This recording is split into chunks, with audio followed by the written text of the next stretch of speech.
Do you really believe AI will not replace you? Or do you just believe it will replace someone else first? Because right now somewhere, a system is learning to do what you do. Faster, cheaper, without emotions. And here is the uncomfortable part. It does not need to become human. It only needs to become efficient. Efficiency does not care about your dreams. It does not care about your degree. It does not care about your effort. So the real question is not, will AI replace jobs? The real question is, what exactly makes you irreplaceable? Pause for a second and think about that. Most people never do. They scroll. They react. They laugh at memes about robots. But deep down there is tension. Because something feels unstable. You feel it when you hear about automation. You feel it when companies cut teams.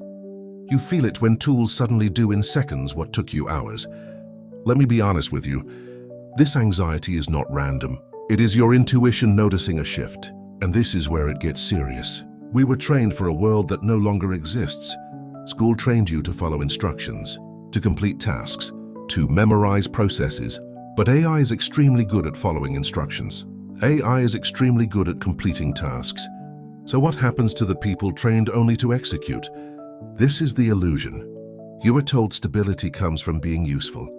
But in a system obsessed with optimization, usefulness is temporary. Replaceable usefulness is the most dangerous position to be in. And most people are there. You might be there. Think about your daily work. How much of it is repetition? How much of it is pattern recognition? How much of it is responding inside a predefined structure? Now ask yourself something uncomfortable. If your work can be written as a clear set of instructions, why couldn't it be automated? Most people avoid that question because it attacks identity. You do not just lose a job, you lose a sense of importance. And this is where the psychological layer appears. Work is not only income. Work is structure. Work is status. Work is validation. So when AI threatens work, it threatens ego. And when ego feels threatened, denial begins. This won't affect me. My industry is different. Creativity cannot be automated. Let me be honest with you. That is what every disrupted profession believed at first. Taxi drivers, retail workers, travel agents, they all thought they were safe. Until efficiency proved otherwise. But here is something deeper. AI does not randomly replace people.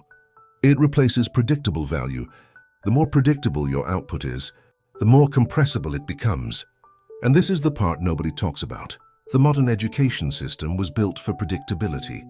Follow curriculum, pass exam, enter workforce, execute role. It rewards conformity, but technology rewards adaptability. That tension is not accidental. It is structural. You are optimized to fit into systems. Now systems are optimizing themselves. So where does that leave you?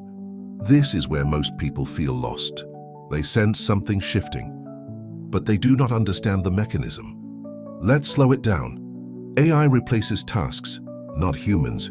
But most humans built their identity around tasks. You are not your tasks. But if you only develop task-based value, you become replaceable. This is where it gets dangerous. Because the market does not pay for effort. It pays for leverage. AI increases leverage dramatically. One person with AI can now produce what 10 people produced before. So the question becomes uncomfortable. If someone else can do your output with better tools, why should the system keep both of you? This is not cruelty. It is economics, and economics is emotionally neutral. You were not supposed to question this. You were supposed to keep improving efficiency. But efficiency eventually replaces the efficient. That is the paradox. Now here is the invisible layer. AI is not just a technology shift. It is a power shift. Whoever controls the systems controls the scale. And scale determines influence. If AI tools are concentrated in large corporations, then value concentration increases. Fewer people, more output. That changes bargaining power. It changes salaries. It changes job security. It changes social stability. And most people are still arguing about whether AI writes good emails. They are missing the structural transformation. This is not about robots taking over. It is about productivity compressing the middle. Average becomes vulnerable. Exceptional becomes amplified. So the safe zone shrinks. Now let me say something important. it is not entirely your fault. You did what the system rewarded. You followed rules. You built credentials. You specialized narrowly. You were rational. But the environment changed, and survival has always belonged to adaptability.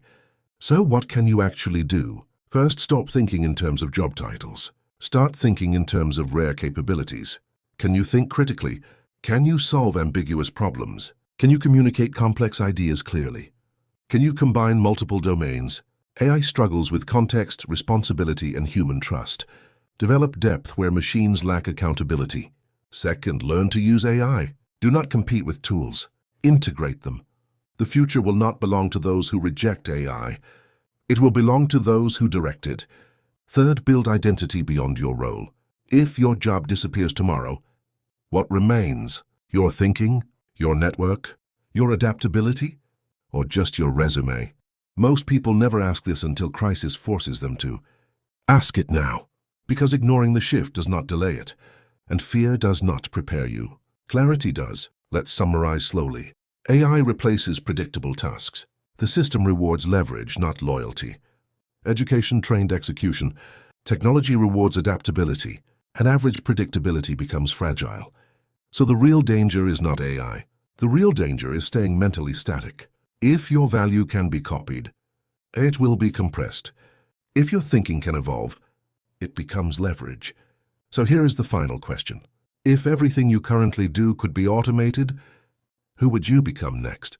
Think about that carefully, because the future is not asking whether you are comfortable. It is asking whether you are adaptable. If this made you think, subscribe. Comment what part challenged you most, and share this with someone who still believes stability is permanent. The shift has already started.